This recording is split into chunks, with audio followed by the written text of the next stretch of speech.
mga kamartes. So, mag-harvest tayo ng kamatis. Hindi na So, may nakuha na kaming ibang kamatis dyan, mga kamartes. So, kunin na natin yung ano, yung medyo hinog na kasi baka maunahan kami. Maunahan kami ng mga mababait na ibon.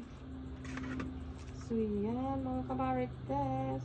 Mag-harvest na tayo ng aming ito, kamatis. So, pwede na ito hindi pa.